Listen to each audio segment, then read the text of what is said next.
Budismo y neurociencia coinciden. El dolor es inevitable, el sufrimiento es opcional. Y lo opcional va a depender de un cambio de actitud interna frente a la experiencia, de entrenamiento y de cómo utilizamos nuestra mente. El dolor tiene que ver con la sensación física o emocional del impacto de un evento desagradable en uno. Nos clava una flecha a la vida y no tenemos mucho para hacer. El sufrimiento, en cambio, va a ser la segunda flecha, que tiene que ver con la interpretación cognitiva y emocional de la situación dolorosa. Y que la verdad que obviamente el dolor no es agradable, pero puedo asegurar que la peor cruz es el sufrimiento. Y que si logramos empezar a sacarlo, la vida se torna más adaptativa. Y la verdadera libertad no está en no tener dolor, sino en poder elegir qué hago yo con esa flecha.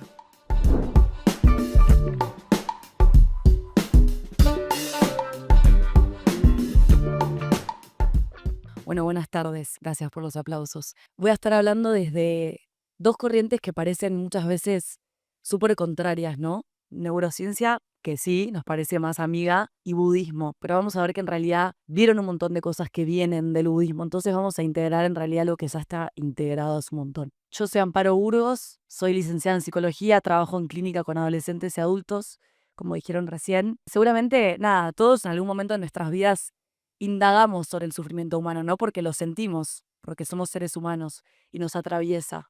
Así que bueno, un poco por mi rol profesional, pero sobre todo mi experiencia personal, me llevó ya hace varios años a empezar a indagar bastante intensamente sobre el sufrimiento humano y herramientas para poder aliviarlo. Así es que empecé a estudiar e ir un poco más allá de lo que me proponían las carreras universitarias o quizás las teorías más tradicionales que tenemos acá en Argentina, y me encontré con el budismo, que parecía algo religioso sumamente diferente a la ciencia, a la psicología, pero cuando empecé a estudiarlo en un marco justamente teórico y científico, con colegas como psiquiatras, terapeutas, empecé a entender que no. La primera pregunta es un poco para hacernos: ¿qué podemos hacer nosotros frente al dolor de nuestros consultantes, de nuestros pacientes? Eliminarlo, aliviarlo, transformarlo. Vamos a indagar un poco en eso. Les hablaba del budismo, ¿no? Bueno, así como les comentaba que yo y seguramente ustedes indagamos sobre el sufrimiento humano y nos parece un tema apasionante porque venimos a un festival sobre eso. Hubo una persona que hace más de 2600 años,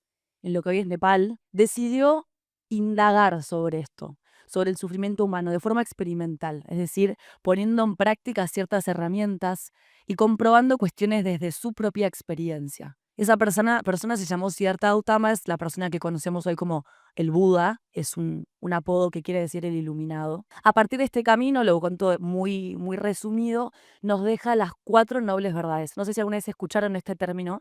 Las 4 nobles verdades son este camino, estos 4 pasos a través del cual el budismo ya hace miles de años nos habla del sufrimiento. Y acá van a ver que hay algunas palabras que van a decir qué es esto y otras palabras que van a conocer muy bien, porque justamente lo que hago acá es hilar, juntar conceptos orientales, ancestrales, si se quiere, con las palabras que conocemos, con el modelo más biomédico, con el modelo que tenemos recontra sabido. En primer lugar, el sufrimiento es parte de la vida. Todos y todas en algún momento sufrimos. Esa es la primera noble verdad conocida como dukkha. Es lo que podríamos decir en medicina o en psicología más tradicional el síntoma. Después del síntoma, entonces, no nos deja ahí. Vamos a la siguiente causa, lo que podemos conocer como diagnóstico diferencial. A mí me viene un paciente, le pasa algo, dentro de lo que le pasa, ¿qué hay atrás, no? ¿De dónde viene este sufrimiento? La segunda noble verdad, llamada samudaya en sánscrito, estas palabras son obviamente en el idioma que hablaba el Buda,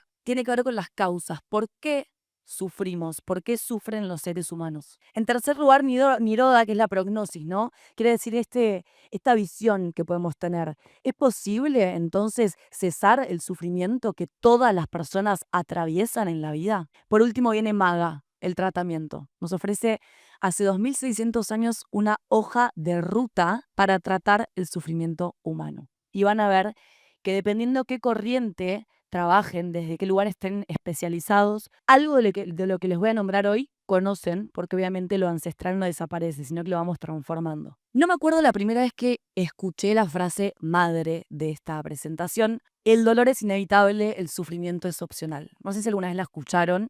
Yo creo que en algún sobre de azúcar, de eso de las cafeterías, los cuadros de los grandes bazares así de decoración, o los posteos de Facebook mal citados, como no sé, Gandhi dijo esto. Bueno, no lo recuerdo. Lo que sí recuerdo es la primera vez que yo entendí esta frase. Allá por el 2020, obviamente, sé que no soy la única, se me hizo de forma muy presente el sufrimiento a través de un trastorno de ansiedad. Estaba transitando fuertemente ansiedad, bastante sintomatología que me traía dolor y mucho sufrimiento. Y una persona que amo me dijo, estás evitando vivir algo que tenés que vivir. En un audio de WhatsApp, es una familiar que vive lejos, entonces nos comunicamos por teléfono y aparte estábamos en cuarentena. Y ahí entendí, fíjense que ese audio lo tengo guardado en mi cabeza hasta el día de hoy, porque me recordó que el hecho de no querer vivir esto que yo tenía que vivir inevitablemente, me estaba empeorando la experiencia. Vamos entonces a diferenciar de qué hablo cuando hablo de dolor y de qué hablo cuando hablo de sufrimiento. Son dos palabras que dependiendo desde dónde hablemos van a parecer sinónimos, pero acá sabemos que no lo son. Vamos a hablar desde la neurociencia y desde el budismo, haciendo paralelismos, haciendo un camino donde hayan puntos de encuentro y veamos que para nada son corrientes contradictorias. El dolor desde la neurociencia tiene que ver con una experiencia relacionada a un daño potencial o real en los tejidos. El dolor, vamos a ver acá, que lo dice la neurociencia, va a estar influido por diversos factores psicológicos, sociales, culturales también. Entonces, esta experiencia va a tener dos características que para mí son fundamentales: objetivo y unitario. Vamos a ver que si hablamos de dolor desde la medicina, desde la psicología, va a haber alguna forma de medirlo, aunque sea subjetiva. Lo podemos ubicar también, ¿no? Y el budismo entonces agrega algo más. El dolor tiene que ver con la sensación física o emocional del impacto, ¿no? De un evento desagradable en uno. El budismo tiene una metáfora que es la metáfora de la flecha. Es como si en la vida a quien alguna vez no le habrá pasado, ¿no? Que nos clava una flecha a la vida y no tenemos mucho para hacer. Recuerden que el dolor no es solamente físico, el dolor físico es muchísimo más fácil de identificar, ¿no? Un dolor literalmente como una lesión, una enfermedad, pero también dolor es el duelo, son emociones desagradables, ¿sí? El dolor está todo el tiempo en la vida, en la enfermedad, todos en algún momento nos enfermamos, nos morimos, envejecemos. Entonces, el dolor no es un error del sistema, el dolor es parte de vivir. Acá hablamos de lo que es la primer noble verdad entonces, ¿no? El dolor en primer lugar es inevitable. Todos acá pueden recordar alguna situación de dolor que tuvieron en su vida y todos pueden saber que era imposible evitarla. Ayer hablaba con la mamá de un amigo y me decía esto, ¿no? Como, no, bueno, uno hace todo porque sus hijos los cuida, los educa, los todo, pero no puedes evitar verlos llorar. No puedes evitar, claro, no podemos evitarle el dolor a nadie, ni a las personas que más amamos y cuidamos. El sufrimiento, en cambio, vamos a empezar desde el budismo, va a ser la segunda flecha. Yo no puedo hacer nada con esta primera flecha que la vida me clava. Pero luego está el sufrimiento que tiene que ver con la interpretación cognitiva y emocional de la situación dolorosa. Es decir, no es lo que me pasa exactamente, sino lo que yo percibo e interpreto. A mí me gusta definirlo como el momento en el que dejamos de percibir la realidad interna o externa con los sentidos y pasamos a percibirla con la mente. Cornfield habla de la segunda flecha, pero a mí me gusta más otra forma. No es una segunda flecha que me clavo, es que se me clave la flecha del dolor y que yo por enojarme entonces empiezo a estrujarla y esta flecha no me debería clavar y empiezo a revolver adentro mío. Les puedo asegurar que duele muchísimo más. La neurociencia lo constata nuevamente. La rumiación y la evaluación negativa de las cosas, es decir, esta interpretación cognitiva, amplifican activación en redes cerebrales asociadas al dolor social. Si nosotros vemos imágenes, ¿no?, del cerebro de una persona frente al dolor, vamos a ver que hay diferencias en la percepción del dolor cuando hay sufrimiento. Nuestra mente tiende a aferrarse, a resistirse, porque creemos, obviamente, porque el cerebro, ¿qué hace contra el dolor? Lo quiere evitar, es nuestro mecanismo defensivo, y eso me genera más sufrimiento. Acaba la segunda noble verdad, Samudaya. Dice, nosotros sufrimos por el apego, por el rechazo, por el deseo y por la ignorancia de las cosas, de creer que las cosas son de una forma que no. Y acá a mí me gusta explicarlo muy rápido. Lo vamos a ver en términos sobre todo psicológicos, el apego a nuestros pensamientos, ¿no? ¿Quién no ha sufrido por apego a lo que piensa? ¿Quién no ha sufrido por apego a sus creencias, por apego a alguna persona? ¿Quién no ha sufrido por rechazar la maldita ansiedad que nadie quiere sentir y la rechazo y entonces la ansiedad viene triplicada? ¿Quién no ha sufrido por creer que a esta vida venimos a ser felices? Por ignorar que en realidad nuestro cerebro tiene otra misión, que no es la felicidad. Y el deseo. Hoy el algoritmo, las redes sociales, el deseo inalcanzable que también nos lleva a sufrir. Hay investigaciones hace muchísimo tiempo, de hecho una de las primeras fue en los años 80 y ella abrió muchas investigaciones relacionadas al dolor crónico, por ejemplo. Pero hoy les traje una un poco más moderna, pero no tanto, para que vean que en realidad esto viene estudiándose hace bastante. En el 2010 se hizo una investigación muy parecida a la de los 80, pero obviamente modernizada, donde se agarró un grupo de 82 adultos sanos. De esos 82 adultos se dividieron en 4 grupos. 3 grupos que tenían actividades placebo, digamos,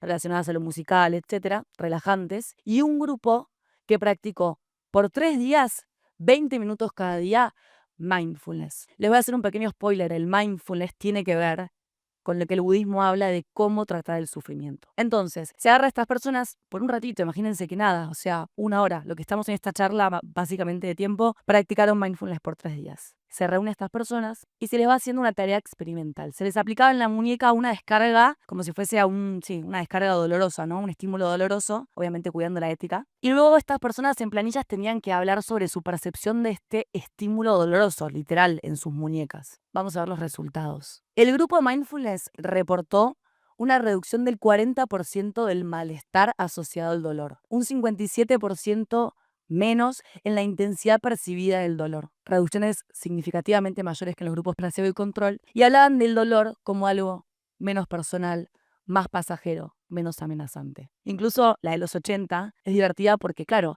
los que no practicaban mindfulness en los 80 se hizo una investigación como esta y aparecían 2 cosas muy interesantes. Los que no practicaban mindfulness se peleaban con el entrevistador. O sea, si yo ahora bajara al escenario y le digo a alguno, te voy a pellizcar o te voy a pegar una cachetada, probablemente van a empezar a decir, ¿qué hago en esta charla? ¿Por qué me va a doler? Voy a quedar ridículo frente a todo el mundo. Me empiezo a resistir mentalmente a la experiencia y me va a doler mucho más esa cachetada. No solo eso, sino que estas personas reportaban que no solo sentían más largo el dolor del estímulo en la muñeca, luego de que pasaba, le sacaban el pinchazo y seguían sintiendo dolor, sino que inclusive antes. No sé si alguien acá se tatuó, me imagino que muchas personas sí, si alguien se vacunó, si alguien se sacó sangre, y vieron este gesto de que todavía no me clavaron la aguja y ya me está doliendo, que es real. Me pongo tenso. Hay una canción muy conocida, medio bossa nova, me parece que es el género, que dice que la tristeza no tiene fin, pero la felicidad sí, que es como una gota de agua, parece que se nos va de las manos rápidamente. ¿Les pasa que creen que lo bueno dura poco realmente y que lo malo a veces se hace eterno? Un lunes en el trabajo es eterno, pero un sábado de vacaciones es como un psiquiatra budista argentino, Jorge Robner, hablaba de que para las cosas buenas nuestros cerebros de teflón, ¿no? Resbalan, pasan y se van. Y para lo malo es de velcro, somos como que se pega ahí, como una garrapata. ¿Por qué es esto? ¿Es una cuestión perceptiva únicamente? ¿Es un dicho, ¿no? Como miles que hemos escuchado. Lo bueno dura poco porque en realidad lo malo dura de más. Vamos a decir, lo bueno dura lo suficiente. A la experiencia buena obviamente no le desplegamos mecanismos evitativos, defensivos. Nadie se resiste a lo agradable. Viene la sensación placentera y así como viene se va. Cuando viene la alegría, claro, que venga, ¿no? Que venga toda la alegría y de repente parece que no se nos escapa. Y en realidad eso no es poco, eso es suficiente. Lo desagradable, lo que conocemos o catalogamos como lo malo, viene la ansiedad, una emoción que no es ni buena ni mala, pero yo la percibo como mala. Y está viniendo y yo ya quiero a toda costa frenarla, sacarla, entonces termina durando más el sufrimiento por esa emoción o por esa experiencia. Cuando aparece la rumiación, el rechazo, es decir, todas las manifestaciones cognitivas de la resistencia al dolor, se activa la red neuronal por defecto. Esta es una red que creo que se habló en una charla, no sé bien, pero que está en estudio también en el último tiempo, es algo así como nuestro piloto automático, ¿no? Antes se suponía que en ciertos momentos nuestra mente estaba en estado de reposo, ¿no? Y bueno, las neuronas están ahí reposando esperando que aparezca alguna actividad. Después se demostró que no, que estamos todo el tiempo, ¿no? Actuando aunque sea en este piloto automático.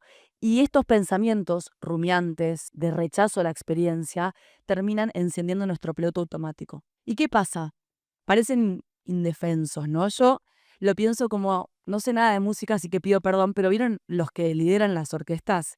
Que vos decís, ¿esos palos hacen algo realmente el que está así? Es algo así, vos decís, no sé nada, no pasa nada, nadie lo mire, chau.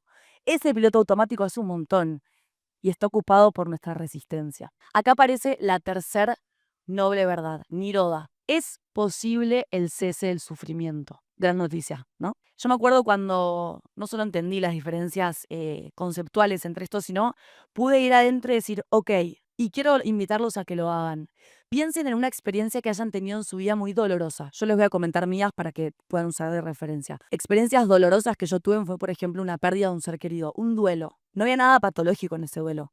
Era una sensación desagradable, de mucha tristeza, mucha angustia, mucho enojo, por una pérdida. O una vez que me caí por las escaleras y me esguincé la pierna caminando y también fue muy doloroso, ¿no? Dolor físico, dolor emocional. Ahora, el trastorno de ansiedad que yo tuve, donde me aparecieron pensamientos con los que me identifiqué y empecé a sufrir y quise que se vayan y me quejé y me pregunté por qué a mí, que estudio psicología en ese momento y que hago las cosas bien, eso era sufrimiento. Entonces, cuando entendí que había una diferencia verdadera y que no era nada más una frase en Facebook, vi que había algo para hacer, que yo tenía un rol activo, no solamente para las personas a las que atiendo, sino mi propia experiencia con ese sufrimiento.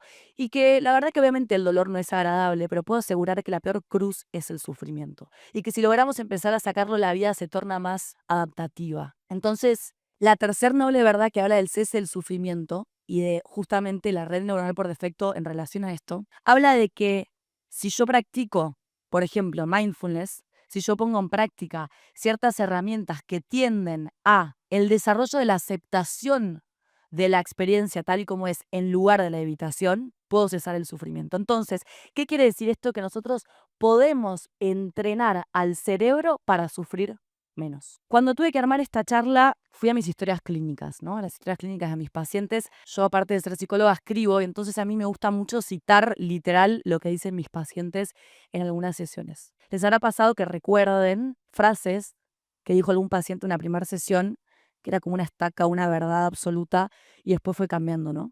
Es muy lindo, muy satisfactorio. Lucía, de 21 años, me decía que no aguantaba más el dolor en el pecho cada vez que se angustiaba, que quería que se vaya ya. Ernesto, de 49 años, quería apagar la cabeza para no sentir esto que le dolía tanto. Martín, de 34 años, estoy cansado de tener ansiedad. ¿Se cura? Valeria, de 54.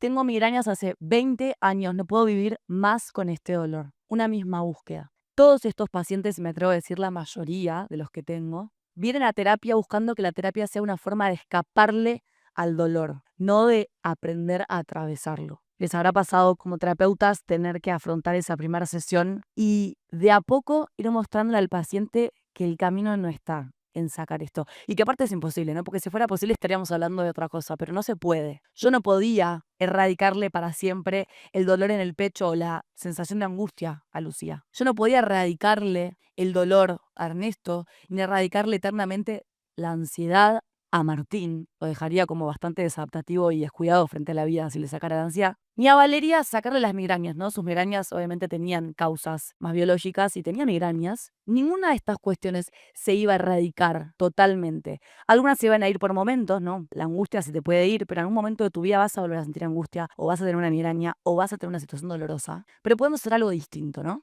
Podemos aprender a atravesarlo. Qué gratificante es ver la cara de la persona cuando entiende que alguien le va a dar la mano en ese camino y lo va a acompañar a atravesar. Imagínense que ese momento donde uno le tiene que decir al paciente, no, mira, Martín, la ansiedad no se te va a ir. Después cuando Martín entiende que la ansiedad es adaptativa, etcétera, está buenísimo. Pero en ese momento, cuando te ven con una cara de pánico, porque obviamente el sufrimiento justamente es muy, muy doloroso, las caras te recuerdan que los estás básicamente acompañando a caminar por un bosque lleno de espinas y qué importante es en ese momento la empatía también, ¿no? Entonces, esto va cambiando, pero esos momentos son muy importantes. La cuarta noble verdad, conocida como maga en sánscrito, es el octuple noble sendero. El Buda en ese momento, bueno, no solamente nos dice, mira, existe el sufrimiento, estas son las causas, se puede cesar, sino que nos deja una hoja de ruta de 8 pasos para poder atravesarlo, para poder cesarlo. A mí me gusta la palabra cesar el sufrimiento porque, y esto es muy occidental, siempre hablamos de eliminar, sacar, ¿no? Como está o no está. Y eso me parece que tiende a algo mucho más realista, porque el sufrimiento es parte de la vida, pero vamos a tratar de cesar ese sufrimiento que te trae. Recta visión, recto pensamiento, recta palabra, recta acción, modo de vida recto, recto esfuerzo, recta atención y recta concentración. Acá quiero hacer un paréntesis, no voy a indagar en estos 8 pasos, porque les quiero dejar la curiosidad de indagar en ellos, pero primero, con recto, la palabra recto a nosotros occidentalmente nos da como a doctrina, ¿no? Como esto es así, es lo que está bien. No, acá habla mucho más del camino del medio. Recto tiene que ver con aquello que esté alineado a reducir tu sufrimiento y el de los demás seres, ¿no? Así lo plantea el budismo. De acá les podrá sonar, quizás no en esta traducción, algún pasito. ¿Alguien conoce el octuple noble sendero? No. ¿Alguien conoce lo que es la atención plena? ¿Sí? Levanten las manos, a ver cuánta gente. Ok.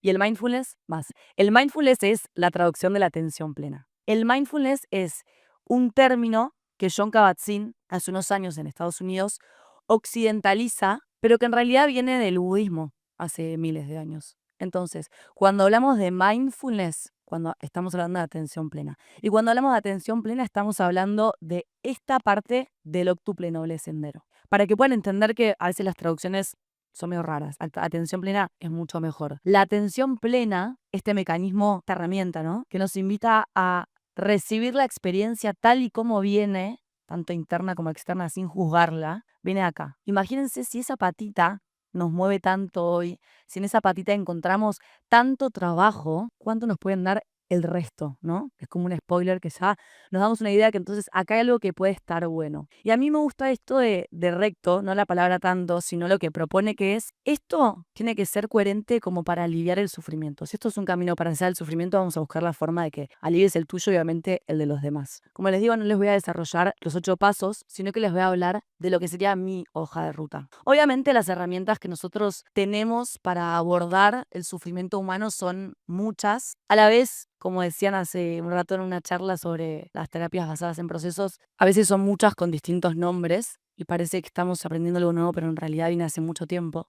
Pero acá hice lo que sería mi mesa de 5 patas para abordar el sufrimiento humano, juntando mis intereses y mis estudios en terapias cognitivas, en la neurociencia, en el budismo, que entonces, con esto que les acabo de contar, tiene mucho sentido lo que muchas personas dicen, que el budismo fue la primera psicología. Hago esta mesa de mis esenciales y se los comparto. La psicoeducación, la aceptación, la difusión cognitiva, la flexibilidad psicológica y la compasión. Estos 5 vamos a ver que están ahí diferenciándose de 4 palabras. Esas 4 palabras, recuerden, son los causantes del sufrimiento, ¿no? Entonces, ¿cómo yo voy a contrarrestar o cómo voy a atacar esas causas? Yendo por justamente lo inverso. A la evitación, aceptación, ¿no? Entonces, en primer lugar, la psicoeducación. La psicoeducación que tiene que ver con informar, explicar y llevar a que el paciente o mismo la familia del paciente comprenda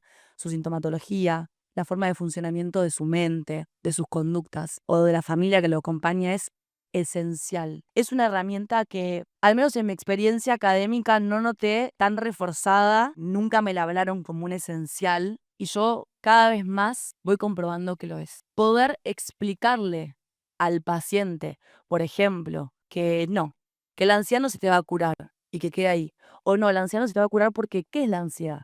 Una emoción adaptativa que no es ni buena ni mala, que en algunos momentos te ayuda. La cara del paciente cuando tiene el poder de la información es la cara del alivio, ¿no? Entonces, en primer lugar, la psicoeducación para contrarrestar la ignorancia, una de las causantes del sufrimiento. En todo momento, no solamente al principio del proceso terapéutico. Después la aceptación. La aceptación es una palabra que nombramos cada vez más, pero que muchas veces nos cuesta entender. Quizás no tanto de lo psicoeducativo, yo puedo entender perfectamente que la aceptación tiene que ver con la recepción de la experiencia tal y como es, de entender que esto es lo que es, ¿no? Y amarlo, abrazarlo, habitarlo, que aceptar no es resignar, que aceptar no es conformarse. Todo eso lo podemos entender, pero constantemente, digo, yo dedicándome a la aceptación y a la terapia, ¿cuántas veces me olvido lo que es aceptar en la experiencia personal? Constantemente trabajar en la aceptación, obviamente de lo desagradable, porque a quién le cuesta aceptar la alegría. En tercer lugar, la difusión cognitiva,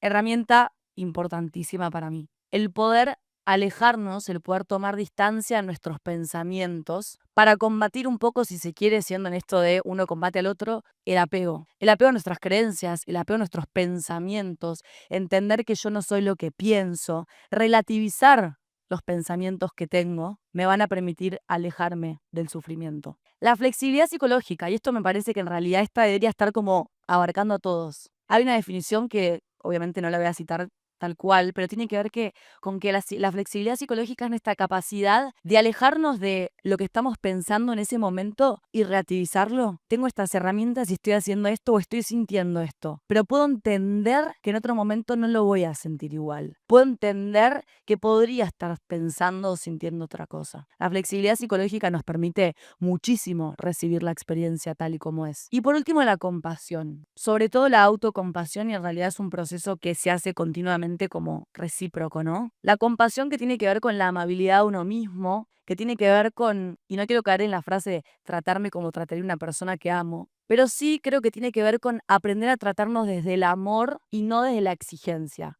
Y esto a veces parece de vuelta obvio, pero hoy vemos que hay palabras y términos que se desfiguraron un poco. Y hablamos mucho de compasión, pero de repente veo que hay esta exigencia para meditar, para practicar la compasión, para como ni siquiera vuela compasión desde la compasión, ¿no? Estas herramientas nos pueden ayudar gracias a la gran capacidad que tiene nuestro cerebro de ser plástico, de transformarse y de cambiar. La neuroplasticidad va a ser la que nos permita, obviamente con constancia, con entrenamiento y perseverancia, generar cambios. Tiempo después, las frases célebres cambiaron, ¿no? Mis pacientes empezaron a hablar diferente. Todavía me duele el pecho, pero ahora lo reconozco y respiro, pasa más rápido. No apagué mi cabeza, pero aprendí a observar sin pelearme, me da menos miedo. La ansiedad no se cura, pero puedo convivir con ella sin que me paralice. Y Valeria, mis migrañas siguen, ¿no? El dolor está, pero yo no vivo peleada con ellas, me afectan mucho menos. De hecho, ella percibía y notó, porque vimos este experimento juntas, y ella lo llevó un poco a su vida cotidiana, sus migrañas duraban menos tiempo. Entonces, budismo y neurociencia coinciden. El dolor es inevitable. El sufrimiento es opcional y lo opcional va a depender de actitud, de un cambio de actitud interna frente a la experiencia, de entrenamiento y de cómo utilizamos nuestra mente. Quiero hoy dejarles tanto para la clínica o para lo profesional, pero en primer lugar, como siempre, necesitamos primero entenderlo en primera persona, ¿no? No se trata de vivir sin dolor, sino aprender a atravesarlo. La terapia acompaña un cambio de actitud interna. Y la verdadera libertad no está en no tener dolor, sino en poder elegir qué hago yo con esa flecha. Muchísimas gracias. Les agradezco por estar hoy acá. Los invito a seguir indagando estos temas que obviamente son apasionantes y mil gracias a Psicología del Sur por recibirme.